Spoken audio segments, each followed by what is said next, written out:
Today's idea of the day is about Star Trek. And what are the problems I see in the current line of Star Trek movies? Now, in the current line of Star Trek movies, and I'm specifically talking about the J.J. Abrams era Star Trek movies where they did the reboot, the problem they have is there is no arc. There is no underlying story behind the scenes.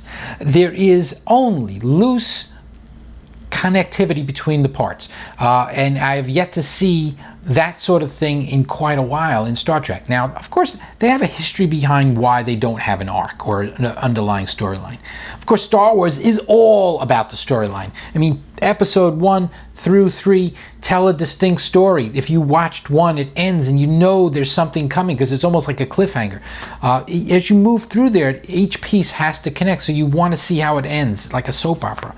Of course, you can argue that in the original Star Wars, there was no cliffhanger, but you know, once you get to the Empire Strikes Back, there was clearly a cliffhanger, and you can clearly see how the pieces connect, and all the pieces come together. Everything that happens in 1 connects to everything that happens in 2, connects to everything that has 3. All the pieces fit. Now, because Star Trek started out as episodic TV, where each episode essentially had to be a complete story with a initial premise, some sort of resolution, and by the end of the episode, everything's wrapped up. And with only one exception, where they had a 2-part episode, and that was really kind of part of the pilot. There's no connectivity between episodes, but that's normal for a TV show, that especially of that era.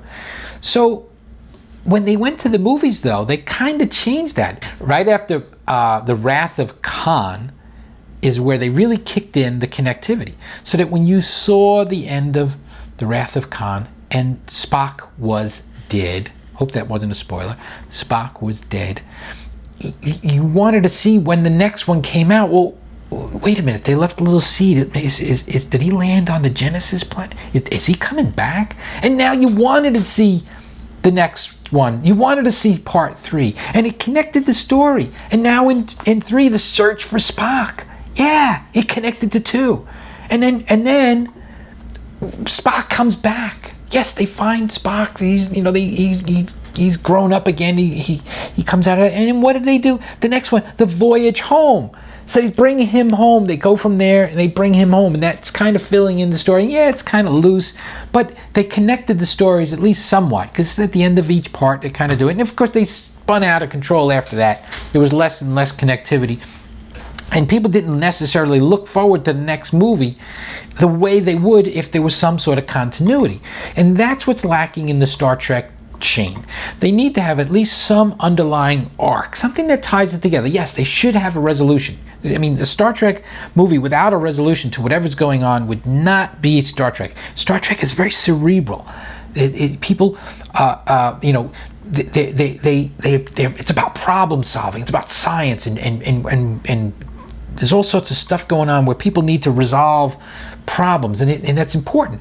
So yes, they should resolve problems, but at the end of the day, it has to eventually have something to connect or make you look forward to the next one. Or at least, even if you're not necessarily looking for the end of a cliffhanger, when the next one comes out, you see how it connects to the one before it, and not just in a loose way. And that's today's idea of the day. All right, so that's today's idea of the day. I hope you liked it. If you visit ideaoftheday.com, you'll see a new one every day. Every day. Yeah, some of them don't suck. And don't forget to subscribe. And you can see them here every day. Brand new one. And some of my videos don't suck either.